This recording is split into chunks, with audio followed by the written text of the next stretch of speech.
Okay. Hello and welcome back to the Mad Marketing Mums podcast. Today we're tackling some of the biggest mental barriers and mindset blocks that small business owners face when it comes to marketing their business. We're talking about procrastination, perfectionism, and self-doubt. These challenges can really be a major roadblock for your business, holding you back from showing up confidently and consistently and connecting with your customers and clients in the online world.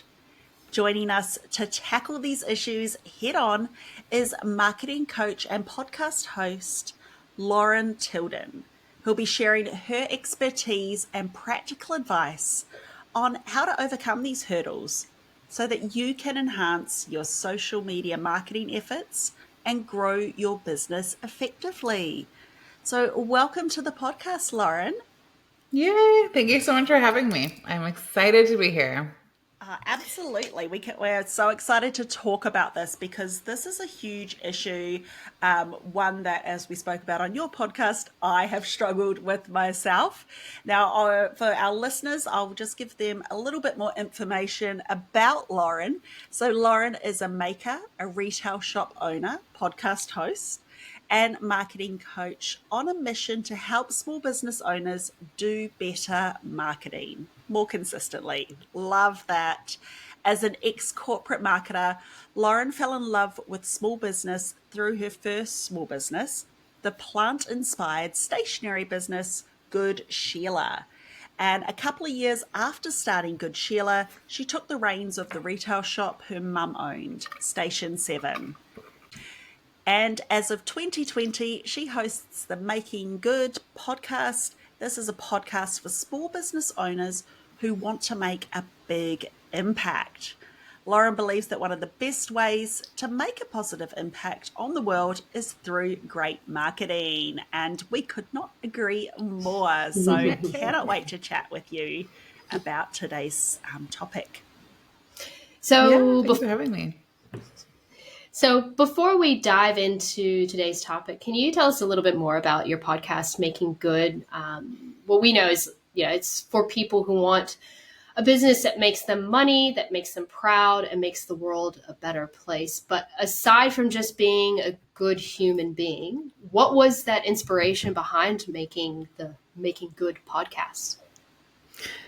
Yeah, I think, I did not always plan to be a business owner. And growing up, kind of deciding between my paths in life, I sort of thought I would have to choose between doing something good for the world or like making money, and that those were one or the other, and there was no middle ground. And, I went a very traditional route, started working in corporate marketing, eventually just burnt out and quit, and just like with no real plan, started a small business with my art on it, and realized like just even a little bit of time as a small business owner, meeting other small business owners, that actually you can make a living being running a small business, and also you can make such a big impact through business. It's not a zero sum game. It's not just like tricking people out of their money. Actually, a lot of the small business owners in my world that I've been lucky enough to work with and come across are making the world a better place in such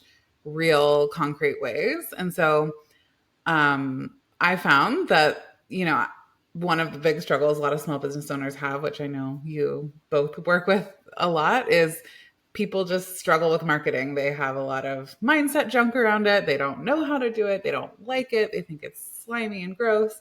And I just really want to dispel all of that. I think marketing is a way to communicate what you're all about and help you make a bigger impact. So that's what Making Good is all about, is really exploring ways to make the world a better place through your small business, and really using marketing as like the main lever that I can help people with.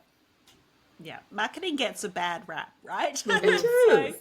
everybody thinks all marketers are sleazy, and I guess that comes from the traditional, madmen bro marketer kind of approach that we all know and don't love. So it is, I think, really important to have these conversations and to show people that it's not this big, scary, icky, yucky thing. It can actually, yeah, be beautiful and and good. What's that Yeah. saying that they use? Is it marketers ruin everything? Yeah. Yeah. Yeah.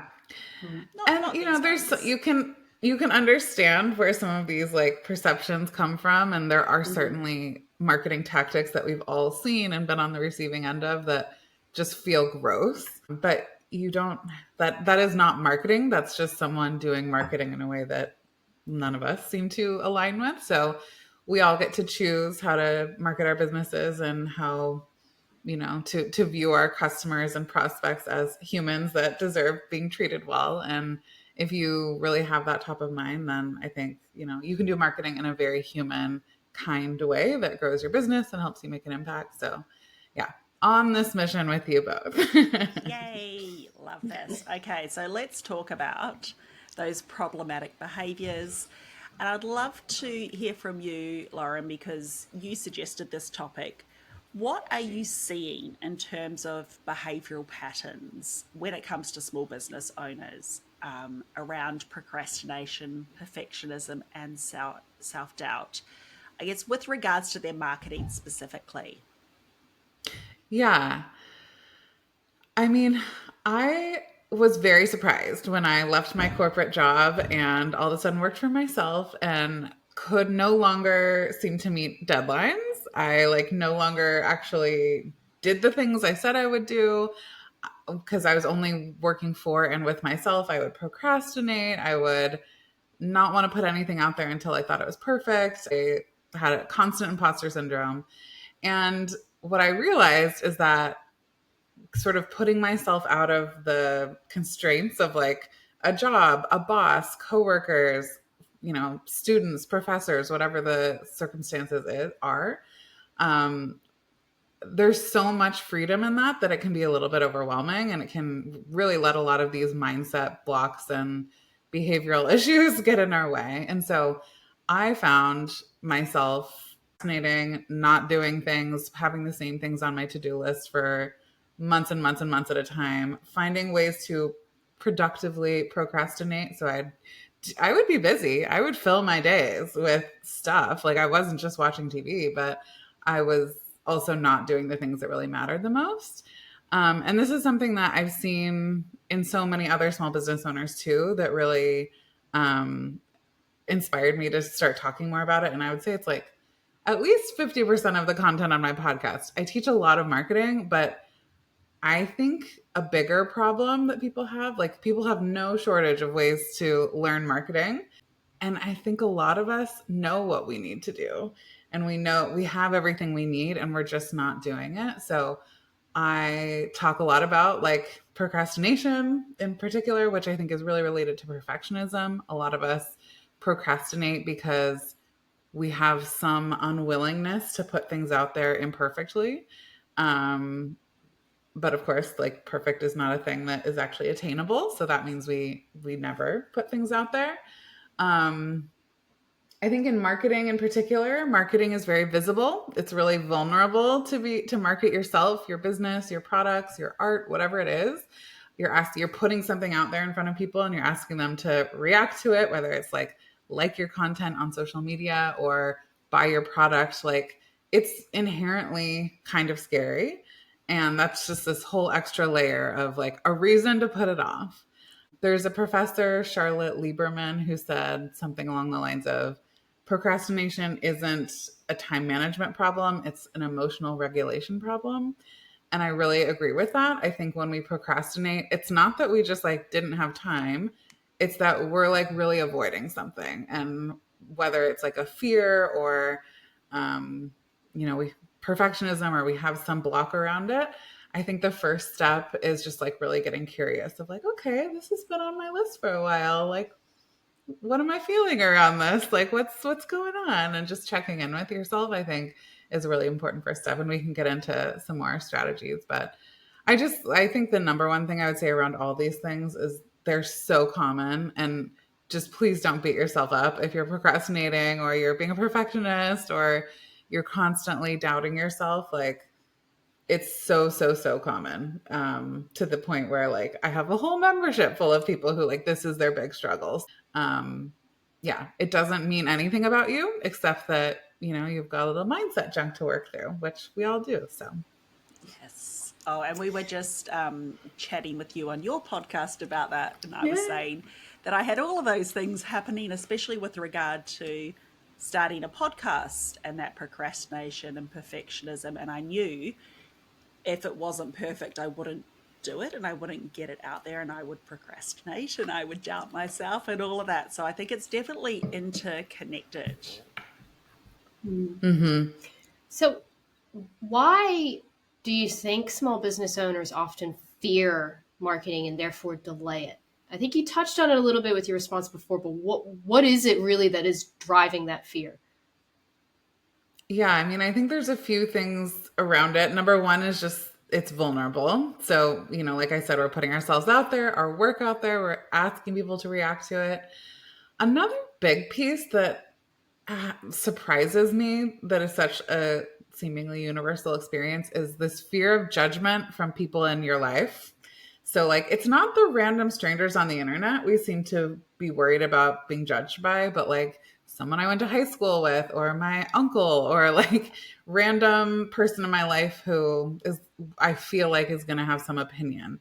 And talking with people, like, I've found that many of us have specific people in mind that, like, for some reason, like, this person comes up and like I'm worried about them and what they're going to think about this. And so I think this fear of judgment is really tough. And for me, the way that I move through it, because it's something I've really experienced, like, I do have those specific people that for whatever reason, I'm like, they're going to have a feeling about this.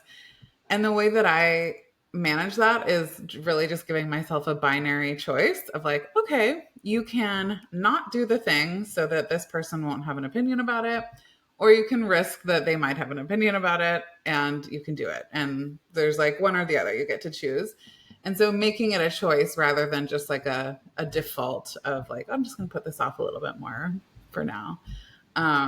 Really spelling out the A or B choice for me helps with that. But yeah, I think the biggest piece of it is really just around like your marketing is exposure. Like, that's the point. It's like to be seen, and it's hard to be seen. It's hard to ask people to see you. It's hard to ask people to like judge and react and respond. So, yeah, if you really think about what marketing is, it makes sense that there's some fear around it. And I would say my other big piece of advice here is just like, it doesn't have to go away in order for you to take action. So, like, I bet you would both agree, maybe correct me if I'm wrong, but like, we probably all feel some discomfort in marketing sometimes, and we're doing it anyway. We're not only marketing when we feel comfortable and ready and like totally clear. If we're waiting for that feeling, like, we're not going to be marketing at all, most of us. So, tell me if you agree with that. Like, I don't want to put words in your mouth. Yeah, 100%. I do agree. And we spoke about this the other day. You do things in your business that you don't like doing every day. Like, think about your taxes and that whole, I mean, some people love doing that. I hate it. I hate that whole process. But I do it because it's vital to my business. And marketing is vital to your business. End of story. So you have to just get on with it, even if you don't really love it. Yeah. Yeah. And I think there are ways to make it more fun and make it more exciting, and involving other people in it is a big part of that. Like, building community, having conversations, not just viewing it as like a one-way street. Actually finding ways to like have it be social. But yeah, I think, you're right. Like, if we're only ever doing things we feel like doing in our business, like, that's a very incomplete picture of what actually needs to get done. So yeah, there is that element of just like being a professional, I know. And it is hard. Like you said before, when you work for yourself, you have the freedom to pick and choose how your day is going to look and what you're going to do. And I think, with this freedom comes great responsibility. But yeah, we need something, I guess, to rein ourselves in. And we'll get on to practical strategies in a minute. But before we do, let's talk just a wee bit more about mindset, in particular with marketing. What role do you see your mindset playing in successful marketing and just successful business life? And how would you recommend that business owners create that positive marketing mindset? Yeah. I think mindset is everything. And I think even just being a small business owner, I often say is like the biggest personal growth experiment like I've ever gone through. It's like I have never learned more in my life than in the time since I started my business, where more than anything, I'm just learning about myself and like trying to figure out like when things get in my way. I think the number one thing you can do really to have a stronger mindset is just to be curious about like why, like I'm not doing the thing I wanted to be doing, or I feel really nervous about this, or I'm not taking action because I feel this. Like just getting curious to the extent that you can, I think is such an important first step. And like with that curiosity, hopefully some compassion too. Like you're not doing things because you're lazy. Let me just say that. Like if you're listening to this podcast for fun, you're like a smart, motivated person who wants to do more and do better, and like you care. So just like don't be so hard on yourself. I think it would be the first step. Like when there's mindset junk that gets in our way, it's not a moral assessment of you and your character. It's just like there's something there. I think there's a few things like I try to kind of operate on a few different principles when it comes to my mindset. One is like I try to always bring in a spirit of imperfectionism to everything I do. This is completely contrary to my natural inclination. Like I am such a perfectionist by nature, but I have seen over and over again how many things that has held me back from, whether it's, I used to never apply for jobs that I didn't think I would get because I didn't want to be rejected, or, I always wanted to sing and I never even tried because I didn't want to be bad at singing. And just like reflecting on my life, I've seen I couldn't even begin to count the number of times that I've let perfectionism stop me. And I sort of had to come to Jesus about this and early on in my business, small business days. And I've just committed to like, I'm willing to put things out into the world imperfectly. I'm willing for people to have opinions about it and not like it. I'm willing to like evolve in public. I'm willing to let people see me today do something and then hopefully do it better tomorrow. And so just having this like willingness to show up as you are imperfectly, put it out there, I think is really important, especially with marketing, because with marketing, we have to put things out there. And if you're waiting until it's perfect, like that means you're not going to be doing it. You're not going to be putting things out there. I think that's the first thing. I think just committing to being out of your comfort zone a little bit is important with anything in business, but especially marketing. Like we talked about, like there's going to be some fear, there's going to be some feelings that come up around it. And just because you feel that fear, like that is not a sign to not do it. That's just a sign that you're probably stretching your comfort zone, which will continue to get bigger and bigger. Like you never beat the comfort zone. Like the comfort zone is always there. You're stretching it and you're constantly probably going to be challenging yourself if you're growing. And so just being willing to sit on the edge of that comfort zone a little bit, I think is another thing that really helps mindset wise. And then I think the third thing with mindset that I would say is intention. So with anything in business, having a goal and designing what you're doing around that goal rather than I feel like I should be doing this because everyone says I should be doing this, so I'm going to do this and waste my time on this. I think a much better approach is to, whenever there's any goal you have in your business, and by the way, we all should have a goal. That's how you know what to do with your time. So set a goal and then ask yourself what would be the best way to get to the goal. And that's how we should be operating our time. And I think if we know that we're on the right track, we're doing things that will move us toward our goals, it can be easier to just kind of power through and like, push yourself a little bit if you know it's in service of what your goal is, rather than I think it can be harder to push through when you're like, I don't really know why I'm doing this anyway. Like, let me just not, because I'm nervous about it.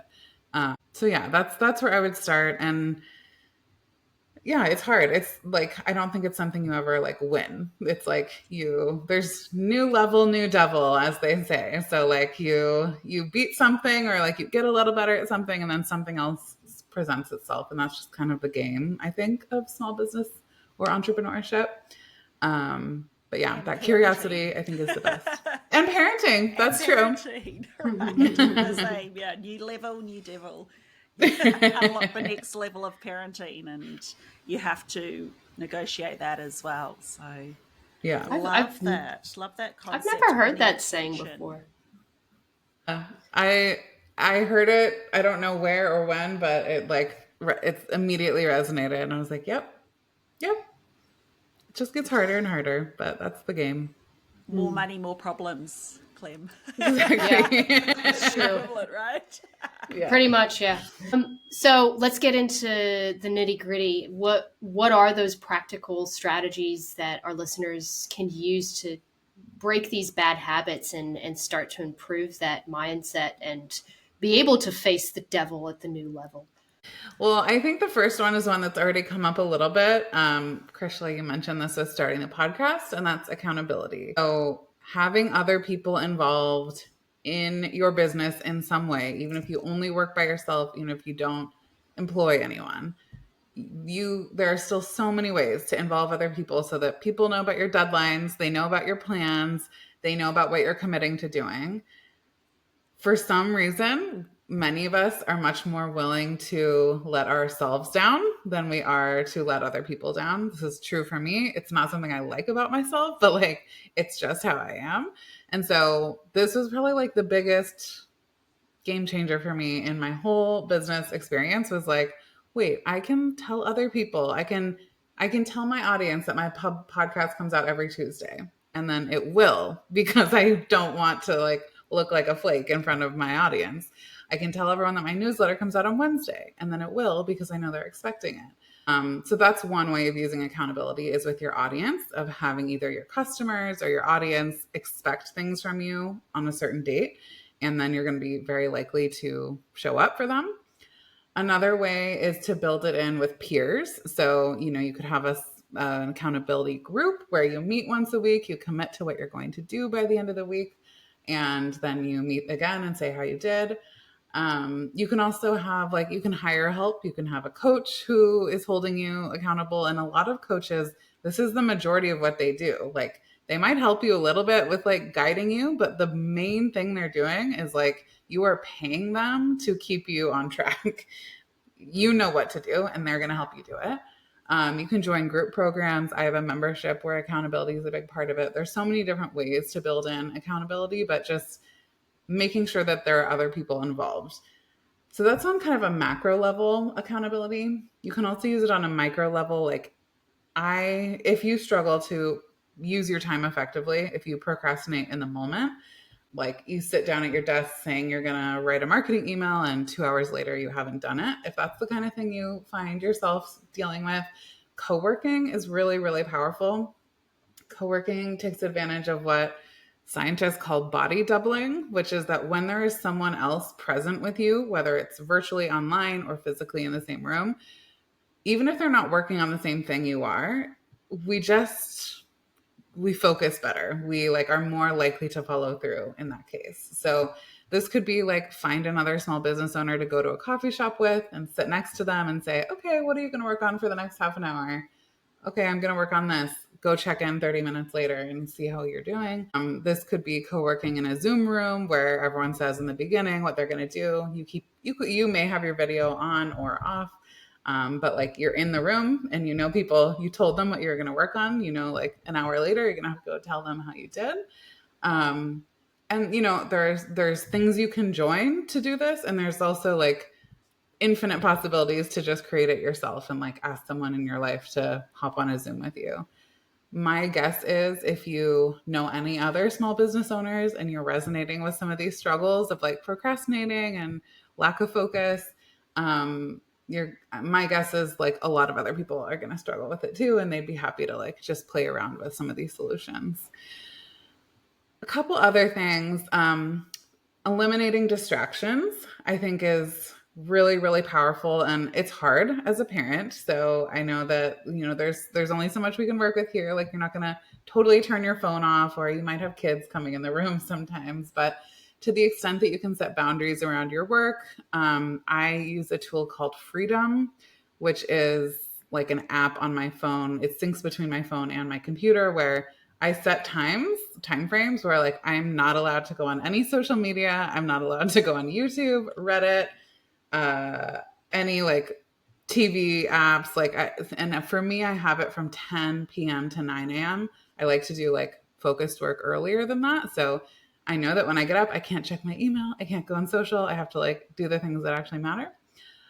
So something like that, if you find that you need to force your own hand a little bit, I would do a distraction blocker like that. Couple other things for focus. So I love focus music.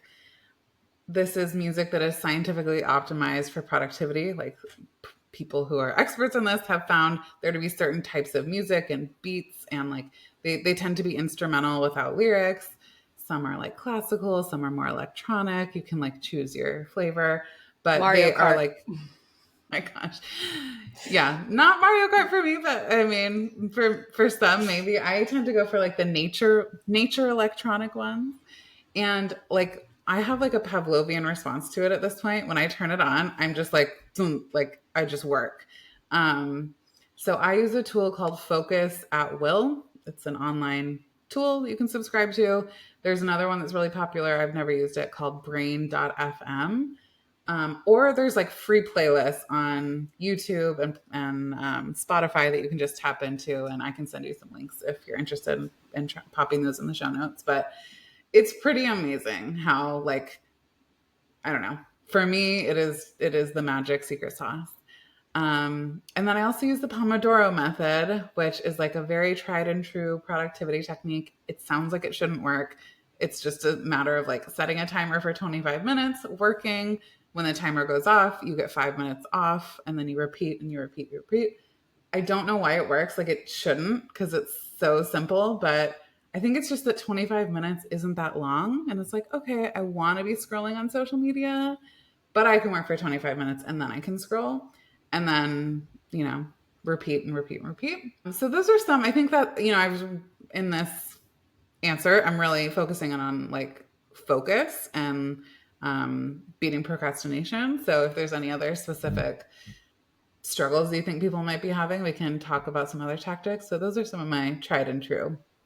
I love those. I used to listen to Mozart for Your Mind. I had a CD, show my age here, when I was at Oh, uni. That was a good one. That was a good one okay. for the beats Mozart for per your minute. mind. Yeah, and studying as well. But yeah, there are, I've seen Spotify, I've got a few of those playlists Mm. as well. So what I find is I can listen to it at the start, but then it starts getting distracting and I have to actually turn it off. It's like, same with body doubling. I can do it at the start and I'll get started in my task. Then I'm like, all right, I have to go now. I can't, like, we've done that before, haven't we, Clem? We'll jump on and we'll Yeah. start doing some things for the podcast. But then I'm like, okay, I'm going to have to go away and do this thing now. Yeah, so I think it's just a Yeah. matter of having a Well, go with one of these things and seeing what sticks. and I think one thing, I'm glad you said that, because one thing I always suggest to people is to think about like those times in your life where you were just in flow, you were so productive, you went for a whole day without, like, you couldn't even be bothered to get up for a second. Like, what was it about those situations that made it so effective for you? Was it that there were other people there? Maybe you want to try co-working. Was it that it was like really early in the morning? Was it Mm. that you were a certain place in your house? Was it like, there's so many things that affect our ability to focus and like be in the zone. So just getting really curious about the times that have worked and trying to recreate those conditions as often as possible. For Yeah. me, like, I am so productive on airplanes. It's like, I wish I could just be on an airplane. Anytime I have something hard to do, I just want to be on an airplane to do it. But there are things about that I can recreate. I can like put myself in a really quiet place, like put my focus music on my headphones, block out my entire calendar so I have no meetings. Like, there are things you can do. to try to really create this situation. dehydrated and Have really bad coffee. Terror. Yeah. That's my airplane experience. Just constantly looking back to see if the air hostesses are looking concerned. Oh my gosh.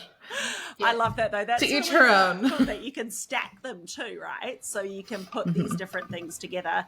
I think body doubling, as much as we hate being in an office and corporate world, that's kind of what it was. That's why we got stuff done, because there were other people around and we felt like we were being watched. Maybe we can just, put some mannequins in our space if we work alone to feel like and it could even just be going to a coffee shop, like if you don't want to set up like a whole event with someone, it could just be go to a coffee shop where there are other people present. You're probably not going to want to spend the whole time on Facebook, like, because people are walking behind you or something. I don't know. Like there's just some impact that people around has on me, and I know a lot of other people just wanting to kind of like get to the point a little bit. So yeah. On your point about like finding right times to do deep work and stuff, I definitely find that early in the morning is my best time to do all of that deep work. I have also like getting down into even a granular level as to, for us specifically as women, the time of the month. I actually did an episode with someone who even your hormone cycles can factor into your concentration levels as well, and maybe planning your particular projects around your cycles so that when you do need to hyper focus, you're doing it at the right time. So you give your optimal best at concentrating on that particular project versus, once the cycle, and once the cycle ends, it's like, okay, do all that easy stuff then and give yourself some of that space so that your hormone cycle starts to come out again, and then you start up again and being productive at the right time. People have talked about cycle syncing with like productivity, but also like exercise and like eating. Like there's so many ways that we could like use our body's innate knowledge and power more effectively. So that's something I have zero expertise in, but I'm sure that works. Yeah, we'll link that episode in the show notes. But yeah, it's whatever works for you, really. Like, like Krishna said, like we tried the doubling thing over Zoom, and it worked to a degree. And then afterward, we realized like, no, we are gossiping about things that we have seen on TikTok for like 30 minutes. And then, we've discovered like, okay, well, maybe that doesn't work as well. We have found our own methods to our madness. It's also, I think, understanding, people do human design. One of my clients specializes in human design. But also, if we are taking into account, different learning styles, neurodivergence as well, there's, the saying about eat the frog. That's not by Mark Twain, but as people think it is. I can't eat the frog. I have to ramp up my productivity. So I actually have to start with a couple of those easy tasks. So it might be writing a social media caption. I know for some people that's not their easy task.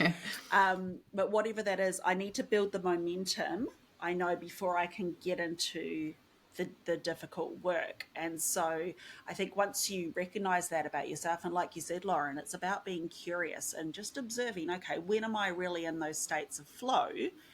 What is it that's perhaps even preceded that? So you can recognize that in yourself and schedule your calendar accordingly. So if you know you do your best deep work at 10 o'clock in the morning, well, don't have your calendar open to have calls.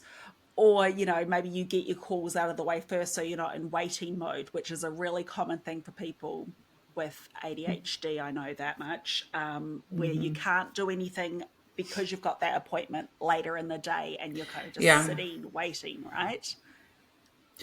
Yeah, I love a good calendar. Like if it's not on your calendar, it's not happening, is what I like to remind myself. So I've actually transitioned sort of out of to-do lists and into calendar. So if there's something that needs to get done, it's not going on a list, it's going in my calendar. And one thing that I found really works for me is rather than having vague, like, this time block in my calendar is for marketing, this time block's for admin. That's what I used to try to do. And I would just sit down and be like, okay, it's time for marketing. Like, what am I doing? That's like way too vague. So now if I have something blocked in my calendar, I try to say, okay, you're writing the email that goes out on the 20th about procrastination and the email that goes out on the 27th about XYZ. It can literally be that simple. I don't have to like have a whole plan in there, just like one line about each item, but specifically laying out what you're using the time for. I started doing that after listening to one of your episodes, and it has been incredibly helpful in me being able to cross off a lot of stuff on my to-do list. So thank you for doing that. To hear that. It's wild how effective it is. And I think, sometimes procrastination comes out of like, we haven't actually told ourselves exactly what we're going to do. Like, we don't know what the next step is. We know the big project that needs to get done, but we don't know the small subtask.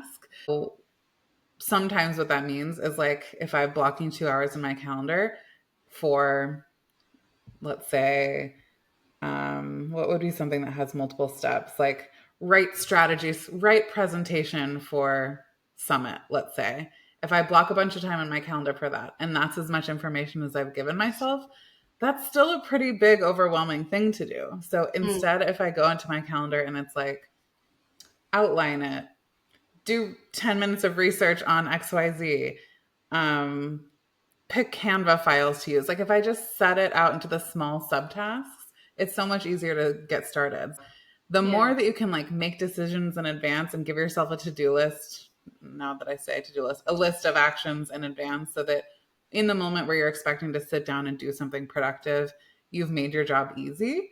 I think that's another like really big way of setting yourself up for success and not procrastinating. Yeah. And I find being that specific on your to-do list or your calendar or whatnot, you in the long run don't feel as bad about yourself or feel as crappy about yourself that you haven't achieved what you've been trying to achieve. You're like, oh no, I have progressed the bar. Might not be as much as I wanted to, but I still have. You're giving yourself the grace of not like having that self-doubt and procrastinating in the long term, I think. Yeah, so good. Excellent. I would love to come back. We've spoken a lot about practical strategies for procrastination, and of course, perfectionism ties into that. Would love to talk about some practical strategies for self-doubt, and maybe some ways that people can overcome that so that they can then do the thing, right? Because I see with my own clients and students, I see a lot of overthinking and underdoing. And, that's a huge problem, I think, with marketing for a number of different reasons. Before we talk about some of those strategies, I've just got a quick side question for you, because you know how we were talking about earlier some of the fears that people have around being vulnerable and being exposed and having like that person see your content. Do you block certain family members and friends from seeing your social media? Because I know that's a tactic that some people use and recommend. Yeah. And I say, like, if that is what gives you a feeling of like empowerment and like a sigh of relief, do it for sure. Like, whatever feels like a sigh of relief or expansive, like, do that. There's no right answer to that question. I personally don't, just because to me, it feels a little like when I first started, I was like, I had this app where I could see when people unfollowed me and I could see who it was. And this was years ago. I don't even know if you could still do this. This was literally in like 2018, but I could see who unfollowed me, like specific people. And it like crushed me when like my friends would unfollow, and like they would like, and they just didn't want to see business content. Like I get it now, like looking back, but like, I think I've really steered away from like any kind of like gamifying or like not gamifying, game playing, I guess, around social. Like I don't care who sees it. I'm not blocking people unless they're being like mean. That's just the way I've approached it. Like I don't want to be calculating around it, I guess. And that's only out of my own experience of like that feeling of like having too much information. Like I shouldn't have had that information of like exactly who followed me and didn't and whatever. So that's probably my own So personal baggage. dangerous. I try not to look at people who unsubscribe from my email list, but I can't resist it. I just have to have a look, and then You I know move what? on. Yeah, right. That It's was like, one of the big reasons I changed platforms. One of the platforms I was on, it was like a news feed of your unsubscribes. That was one of the first things you saw when you oh my logged in. And I was like, gosh. I don't want to see this. Like 4 people unsubscribed this week.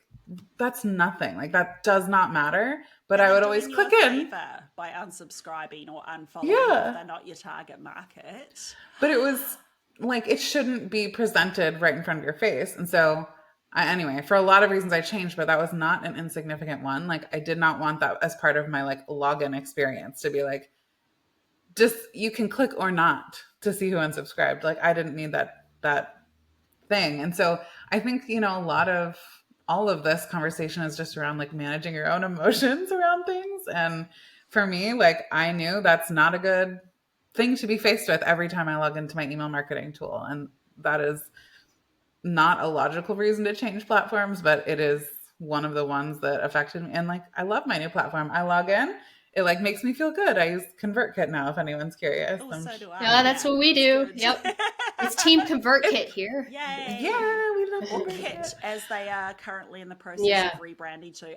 Personally, let's side note here, I don't think that's going to stick because Kit Nope. is such a generic word. Like, you won't know that you're talking about your email marketing platform. But anyway. Well, I wonder if they're trying to go beyond email. So, Well, ooh, good insight there. Good insight. I don't know. That's not an insight. It's a spidey sense. I have no idea, but Random guess, yeah. yeah. Yeah, I think it's, it's about protecting your mental health as well. So, you always see posts from people saying unsubscribe or unfollow people who make you feel like shit, essentially. It's the same thing with those kind of behaviors. If we're talking self-doubt, if anything's making you think I'm not good enough, let's ditch it. So if it does mean changing your email platform or just not looking at those unsubscribes, I think it all comes down to it being, it's not personal. And again, as I said just before, people are doing you a favor by unfollowing you or unsubscribing if they don't want the thing that you are selling, because it's going to affect your deliverability rates, especially for something like email. If you are sending emails to a dead audience who aren't opening them. So I think for every unsubscribe, we almost want to celebrate and be like, okay, cool, I've got rid of the people who aren't interested, and now I can focus on the ones who are there and who are really interested. And I say this to myself as much as I say this to our listeners, because we all get in our own heads, don't we? Well, and I think like there's something to just on this topic. This is a bit of a tangent, but I'm told that you guys are okay with tangents. So I think how you feel with using any tool in your business matters, whether it's about people unfollowing or just about like, I don't really like using this tool, therefore I'm probably not going to use it. So this has been true for me a lot with project management tools. I really wanted to use Asana. I really wanted to use Trello. Like I've really wanted certain platforms to work for me, and they just haven't. Like as much as I've tried to like make it a habit, it just hasn't. Like it's just not the way that my brain likes to use a piece of software or equipment. So I would just recommend anyone like consider that with any tool if you're going to make it a big part of your business. So something like a project management tool, an email marketing tool, a social media scheduler, or anything that's like going to be a major part of your business. Go into YouTube first and like watch people using it. Like, does it feel good to you? Does it feel intuitive? Is it pretty? Like whatever it is that like makes you enjoy yourself, it actually matters. And like I didn't used to believe that, but I know that what makes me use things is if I enjoy using them. So it's going to be different for everyone what those tools are, but that's a big part of with the email too, is like, I love email marketing. It's my favorite, but I was just like so uninspired by the platform I was using before. And now I like logging in and like, I like designing emails, and that matters. That makes me send more emails. And, so all of these things that maybe it's not rational, but it does impact us. And so we may as well optimize for that. To your question about self-doubt, this is not the answer that people want, but what I would say is like self-doubt is allowed to be there and you can take action anyway. And it's really the only advice I have is like, we can't wait for it to go away in order to do things because then we just don't do anything. So I think small steps like inching your way forward is a good way to start to habituate to this. If you think about like jumping into a cool or a cold pool of water, it feels really bad at first, but the more you do it and the more you show up consistently, like that is sort of equivalent to like every minute you spend just in the cold water, like you get used to it and it feels better after a while. Clem disagrees, but it's true. This is how it works. Not right now. Not right now when it's close to freezing in the morning here in Sydney. Okay, well, let's say it's warm out and you're jumping into a cool pool. Like it feels bad at first, but like the more time you spend in it, it starts to feel less bad, less uncomfortable. And that's the same with anything when it comes to like stretching yourself and pushing yourself. We can't wait for confidence. We have to like there's a saying that's like might be from James Clear, but confidence is not we can't let confidence be the prerequisite for taking action. It's the result of taking action. And so if you want to feel better, if you want to feel more confident and more prepared to do something effectively, the only way to do that is to just show up and do it over and over again. So the answer that's not very nice to this question is just like to be willing to feel self-doubt and still take action.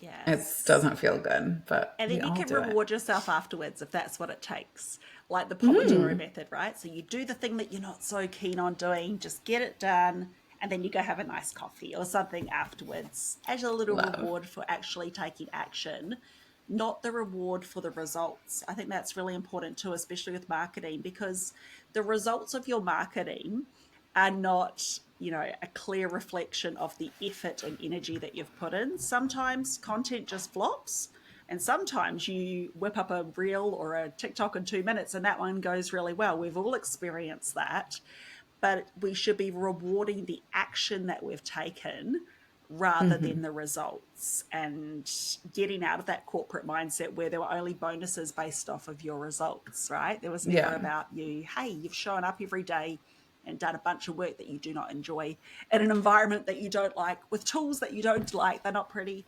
right? There was none of that in the corporate world. But we get to, I guess, implement that in our own businesses. I was listening to one of your recent podcast episodes, and I think this ties in quite nicely with this whole idea. You were speaking about energy marketing. So can you tell us a little bit more about this concept and how maybe it applies in this situation for our listeners? Yeah. I love that you picked up on this because this is one of my like favorite topics right now. And this isn't something that if you Google, like there's not like a clear answer of what energy marketing is. In fact, when I Googled it, I found like energy industry, like oil industry marketing. So it's not a thing outside of me to my knowledge, but it's something that I've noticed as years have gone by with marketing and with working with a lot of other small business owners, that content that we create has energy to it. So there's two main ways that we can take advantage of this. One is when content makes people feel something, it tends to be more effective, like statistically. If there's an emotional element to your content, it's going to create or inspire action much, much more than if it's just rational. So we've probably all, I think Super Bowl ads, this may not be super relevant to you folks. Oh, no. Watch this. Oh, Super Bowl is a topic of discussion here. Okay. Yeah.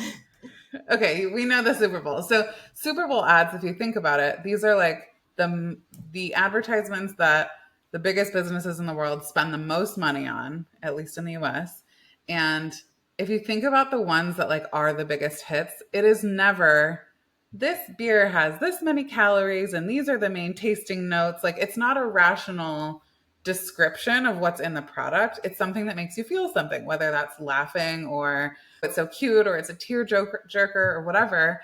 Like, the advertising that works the best is what makes us feel or laugh or react in some way. And the same is true for anything you do. Of course, like, we have to convey like the features and the benefits and all of that about our product, but the more that we can imply that we can communicate feeling through our content, the better. So I have an exercise that I use all the time and I teach all the time, and I'll share right now. It's called know, feel, do, and I didn't make it up. It's a copywriting exercise, but it's very simple. And all you do is, before you create a piece of content, whether it's like a blog or social or whatever it is, you ask yourself 3 questions. What do I want my audience to feel or to know after reading this? What do I want them to feel after reading this? And what do I want them to do after reading this? And it can be just a quick sentence answer to each of those, but having that level of intention before you create a piece of content is so grounding and is so clarifying for like what should actually be in it. What kind of language do I want to use? What kind of like expressions or emojis, or like, what is it going to feel like to absorb this? The same thing can be communicated so many different ways. And so just having that intentionality first is really important. So that's the one side of it, of energy marketing, is like, let's think about how we want our content to feel. The other side of it is just that, like, when we create content that we're excited about, that comes through. Enthusiasm is very contagious. So if you can find ways to be excited about what you're doing, to be in a good headspace, to talk about and write about things that matter to you genuinely, that is going to be so much more effective than stuff that is just kind of like a matter of checking it off your to-do list. So I'm trying to tie this back to this conversation. I think, yeah, it's tangentially related, but I think it's more around, to me, energy marketing is more around just like understanding that our marketing has an energy to it and that we can influence that by the state of mind that we put ourselves in, or, so many different things. But it matters and it comes affects into it, right? If you're feeling that self-doubt, that's going to come across in your marketing and the way that you present yourself. Mm-hmm. So it's almost a case of putting on your big girl pants, fake it till you make it, and bring that energy and that passion and really tap into why you have your business, why you care about these things, the results you're getting for your clients, the transformations you're seeing with them, and presenting that to the world instead of your insecurities about, I don't want to sell, I feel weird showing up, I don't want this person to see my video. That's not why you're making the content. And taking the focus away from you, I think, is a big part of that as well. At least that's what I understood from listening to your episode. Yeah. I think that's a great like a great connection to make to it, that where your headspace is going to come through in your content. And so trying to put yourself in a headspace that is something you actually want to communicate matters. I think also, just to the topic of self-doubt, really going back to what your business does for people and like really centering yourself in that, like, this is what it makes possible for people. Even if you sell products, like, it makes people's life better in some way. Like, it may not be a clear pain point if you sell jewelry, but like, my favorite pieces of jewelry like absolutely make my day to put on and like look at myself in the mirror and like they're twinkling. And like, I have this scrunchie I bought the other day that's literally like as big as my head. It's huge and bright pink, and I have gotten so many compliments on it, and it makes my day every time I put it on. And it's a scrunchie, like, it's a piece of fabric in my hair. So just really tapping into like what your business does for people and understanding that it has value, like that, like you said, it takes it away from, it's not about you. It's about like what is possible if you get out of your own way and just let people see what you have to offer. So, yeah. Lauren, thank you so much for coming on. I think we've come full circle in a way of just pretty much do the thing, and that self-doubt, you, yes, have space for it, but don't let it be the barrier that is keeping you from marketing your business and growing it as well. So before we end the podcast, we do have a few quick fire questions for you if you've got time. What would then be, I guess, besides leaving room for self-doubt and doing the thing, what is that number one tip that you always tell busy parents in business? Blocking distraction for me is the big one, I would say. Whether it's a distraction blocker, whether it's, for me, a big thing was I turned off all the notifications on all social media on my phone and even text messages, much to my partner's dismay. Like blocking the ability of other things to stop you when you're in the zone, because it's so precious when you're in that like mode of like getting stuff done. Protect that like at all costs, because we have less time. We can't just like drop into the zone again easily when the kids are home or whatever, you know, you have another job to go to, whatever the circumstances are that you're dealing with. So protecting that time like a mama bear would be my tip. Excellent. Yeah, I've definitely done that, and I could not agree more. It's life-changing. Now, Lauren, I know that you have a bit of a book club happening, and you have plenty of incredible recommendations for books. And if you go and check out Lauren's Instagram, she's got a few different book club posts on there with lots of inspiring reads. What are you actually reading right now? So I just finished Perennial Seller by Ryan Holiday. And I think the subtitle is making and marketing work that lasts. And it's all about really creating something that stands the test of time, whether it's your business, whether it's a certain product. It's really kind of the opposite of diversify and have like a million different products. It's like, not to say you should put all your eggs in one basket, but like continuing to refine and improve and iterate and take feedback on and just make one thing the best it can possibly be is what this book is all about. Ryan Holiday is now more known for like stoicism. He writes The Daily Stoic and The Obstacle is the Way. And he used to be a marketer though. And so he's got some marketing books, and this was recommended to us on the podcast. So we just did it for book club. And yeah, it was really thought provoking about, you know, not just, I feel like it was a refreshing read in an era of like just junk noise everywhere. Really investing in taking the time, slowing down, creating something amazing that stands the test of time and like serves people long term. Was really maybe someone should send a copy of that to Mark Zuckerberg so he could, you know, Facebook instead of making it a massive cesspool that it is. Yeah, well, maybe that someone is you. maybe. What's your favorite marketing channel, and where do you have the most success in your terms? Email marketing. It's not where my numbers are the highest, but it's where, in terms of like, I have more followers on Instagram right now than I have on the email list that I use for marketing, but I make way more sales through my email. This isn't to say that social media doesn't have its place. Like, you have to get people to your email list somehow.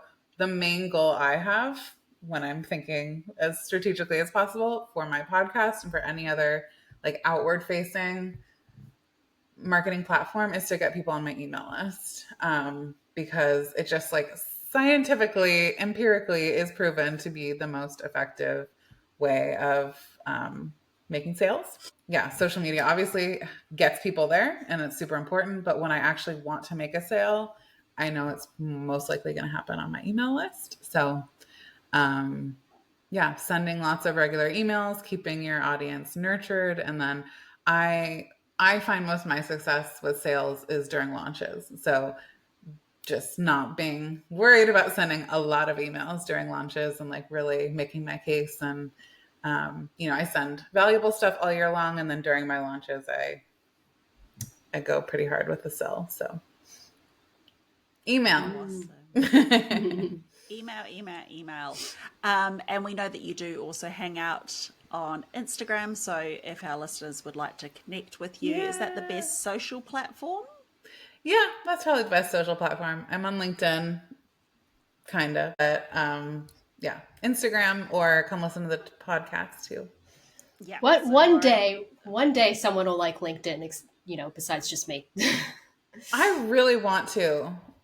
I think it's just I don't really have a community there yet. Like I have Mm. all my old like my corporate life is on LinkedIn.